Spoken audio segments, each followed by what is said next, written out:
tudo bem com vocês? Meu nome é Murilo Perim, mas podem me chamar de Mupa. Galera, hoje eu vou dar sequência naqueles vídeos, naquela série de 3 vídeos falando sobre o momento, ali, a fase, o run do Dan Slott no Homem-Aranha. Então esse é o segundo vídeo onde eu vou focar em Homem-Aranha Superior. Pessoal, primeiro a gente precisa entender um pouquinho o que estava acontecendo, o que era essa tal dessa revolução que saiu nos Estados Unidos, acho que por volta de 2015, algo assim, e que chegou aqui com esse nome também.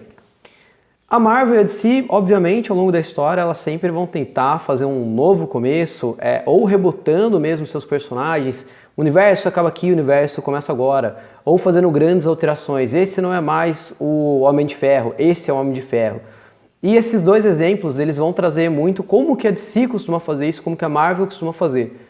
A DC prefere, muitas vezes, reiniciar o seu universo, fazer algumas alterações e contar essas histórias novamente. Às vezes elas são muito boas, como Batman ano 1, e algumas vezes elas são duvidosas e ninguém gosta, e eles passam uma borracha e falam, não, isso aqui nunca aconteceu.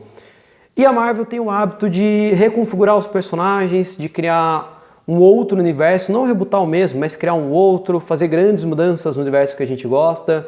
Então, muitas vezes, as histórias, elas são realmente acumulativas, só que grandes mudanças acontecem em algum momento. Em 2015, esse foi um desses momentos, começou a Marvel Now. Então era essa Marvel de agora, né? Eram as mudanças, eram as coisas mais atuais. Muito do que está acontecendo nas séries e nos filmes vem desse período. Isso que vai rolar com o Thor agora, essa coisa de ter uma mulher Thor, esse embate entre deuses, entre o carniceiro dos deuses que vai aparecer no próximo filme do Thor, vem desse período, uma fase incrível do Jason Aaron. A série do Gavião Arqueiro que vai ser agora, do Arra também, do Fraction, tem relação com isso, é desse período. E o Homem-Aranha teve isso, teve o Homem-Aranha Superior. Chegaram para o Slott e essa mudança existiria. Não sei se a decisão de colocar o Octopus foi dele ou foi uma decisão editorial, acredito que foi dele. E aqui qual que é a premissa? Das últimas vezes que a gente viu o Octopus na série principal, ele não estava legal, ele ia falecer, ele estava muito mal, estava doente. Ele faz um grande plano ali, tentando literalmente torrar a Terra, mostrando que ele tem a resposta para o aquecimento global, tentando... alguns acreditam morrer como gênio, ou então realmente ameaçar as pessoas. Esse lado ambíguo é bem legal. E quando ele realmente vai falecer, ele tem uma luta final com o Aranha, e ele preparou um dos seus robôs, um dos seus Octobots pequenininhos, para plugar na cabeça do Aranha e passar toda a consciência dele, como se fosse um backup da consciência dele na cabeça do Aranha. E é então que surge Homem-Aranha Superior. A Amazing Spider-Man foi encerrada na edição 700, claro que momentaneamente, depois retornou, até tenho a gringa aqui, mas eu não sei onde está. E ela encerrou dessa maneira, eles trocaram de corpo, o Homem-Aranha levanta, tá ali, o Homem-Aranha tá vivo, o Peter tá vivo, tem um monte de gente vendo, a MJ tá lá, tem um monte de gente alguns personagens que conhecem a identidade dele, inclusive, e o Octopus não levanta. Só que é o Peter quem está na cabeça do Octopus, eles têm um último confronto, o Octopus controlando o Homem-Aranha, né, controlando o Peter, e o Peter na mente do Octopus. E na sequência, encerrou, Peter morreu, ele acaba pegando uma série de memórias do Peter, né, o Octopus na hora, eles têm tipo uma conversa mental, e ele empurra essa frase, né, grandes poderes trazem grandes responsabilidades para o Octopus, e ele decide que ele não vai ser um vilão, ele vai ser um herói, ele vai ser um Homem-Aranha superior, ele vai ser melhor que o Peter. E isso aqui, na época eu não quis ler, eu não curti a premissa, e hoje em dia eu achei bom, eu achei realmente assim, acima da média. Eu achei que isso traz um frescor para as histórias do Aranha.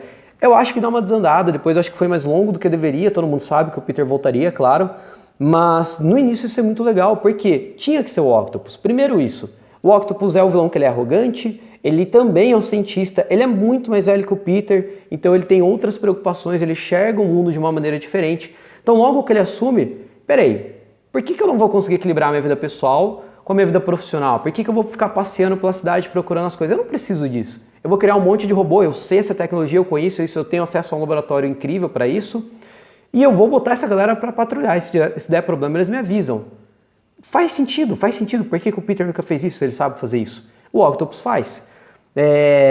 Como assim o Peter, um cara tão genial, né, que fazia tanta coisa, nunca teve doutorado? Eu vou fazer um doutorado, eu quero ser um doutor, eu sou o Dr. Octopus. E ele vai fazer um doutorado.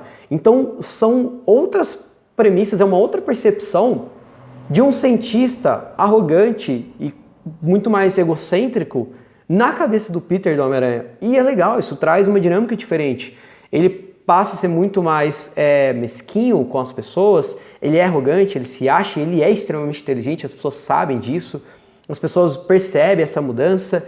Ele não tá nem aí pro grupo dos Vingadores ou do Quarteto que tem essa interação, ele acha que ele não precisa desses caras. Então, inicialmente ele é um cara muito incrível, ele consegue dar conta das coisas de uma maneira diferente do que o Aranha conseguiria, do que o Peter conseguiria. Isso é muito massa. E ele tem toda essa percepção, ele tem essa análise no começo de perceber que, na verdade, tentando invadir seu próprio QG, ele sempre era derrotado muito facilmente pelo Aranha. O Aranha era melhor que ele e ele precisa ser melhor, ele tem essa necessidade, ele precisa comprovar que ele é melhor. Tudo isso é muito legal. Ele vai enfrentar logo de cara um novo Sexteto Sinistro também, que ele vai achar até humilhante, né? Porque ele criou o Sexteto era uma coisa muito mais interessante, mais perigosa. Ele vai mudar toda a relação dele dentro dos laboratórios Horizonte, ele vai mostrar que ele é um gênio, ele vai falar isso em alto tom, ele vai virar um cara muito arrogante. Vai tentar reconquistar a MJ, porque é uma modelo, porque ela é linda, e ele acha que o Peter foi tonto de deixar ela ir. E tudo isso vai expandindo, né? Isso é a primeira edição, a gente é introduzido a isso, não vou mostrar tudo, foram 19 edições, está no Brasil, mas tudo isso vai sendo expandido. Ele vai confrontar antigos inimigos do Aranha e ele vai perceber que o Aranha era bonzinho demais, ele vai virar um justiceiro muito mais sério. A gente percebe isso até no desenho, na postura. Para mim, o desenho do Ramos, aqui do Humberto Ramos, ele progride, ele melhora. Ele vira um desenho mais interessante. Esse aqui nem é do Ramos, tá? É do Giuseppe, que é um desenhista que eu curti bastante nessa fase, mas o desenho do Ramos ele também vai ampliar bastante. E a gente vê então os robozinhos, tudo aqui participando. Nessa cena, por exemplo, ele vai confrontar o Abutre. E quando ele está confrontando o Abutre, ele pensa, pô, o Peter deu tanta chance para esse cara, eu tentei fazer ele se aposentar, e agora ele está aqui usando crianças para os planos dele, e ele não vai perdoar e vai machucar muito o Abutre. Então ele muda a maneira que ele trata os vilões, ele muda o comportamento dele dentro do meio acadêmico, ele é muito arrogante lidando com outros personagens. Enfim, isso aqui traz muita coisa nova, traz muita coisa legal. Para mim a série se perde um pouquinho lá pro meio porque começa a ficar meio repetitivo. São os mesmos problemas com a família, são os mesmos problemas interagindo com outros personagens que são heróis que ele conhece, é a mesma maneira que ele lida com todos os vilões. Onde isso aqui vai ficar legal de novo? Quando você está chegando lá perto do final e o Duende entra em jogo. O Duende consegue manipular o sistema das aranha-robôs ali, que vão reconhecer os crimes, e tudo que tem a marca do Duende, isso é um pequeno spoiler ali do fim, não vou falar muito mais além disso, não é reconhecido. Então conforme ele vai derrubando todo mundo, e conforme ele é esse aranha superior que não deixa ter ninguém controlando a rua, nenhuma máfia, o Duende vai crescendo, porque ninguém está indo atrás do Duende. E até que no final ele saca, ele percebe que é o Octopus. E isso vai mexer com a cabeça dele. E aí volta aquele Duende e a gente entende por que apesar do Octopus, que é um cara extremamente arrogante, a gente não concorda com o que ele faz, mas que em algumas coisas, em algumas premissas ele foi muito mais inteligente que o Peter. Apesar dele estar lá fazendo essas coisas, por que tem que ser o Peter? Porque falta o heroísmo, né? Porque falta essa visão, essa coisa do herói. Então é legal o começo, é legal o final, acho que se perde no meio, é um pouquinho longo, mas vale a leitura, é acima da média. É realmente interessante. Como eu falei para vocês, acaba aqui na edição 19, quando a gente tem, obviamente, a volta do Peter. Não vou falar como, porque eu acho interessante, e a gente tem ali um conflito entre o Duende e o Peter. No último vídeo sobre essa série do Dan Slott, eu vou voltar para falar do Aranhaverso, que é uma coisa que surgiu ali na fase dele e agora tá provavelmente no Homem-Aranha 3, tá no, acho que um dos maiores filmes de animação que são nos últimos anos, o Homem-Aranha no Aranhaverso. Tem ali indícios em jogo, enfim, mudou a configuração e está na fase atual dos quadrinhos, que é o Nick Spencer também, com um monte de aranha que saiu dessa fase, desse produto. Então, eu acho que merece a gente tocar um pouquinho nisso também. Galera, muito obrigado, forte abraço e até a próxima.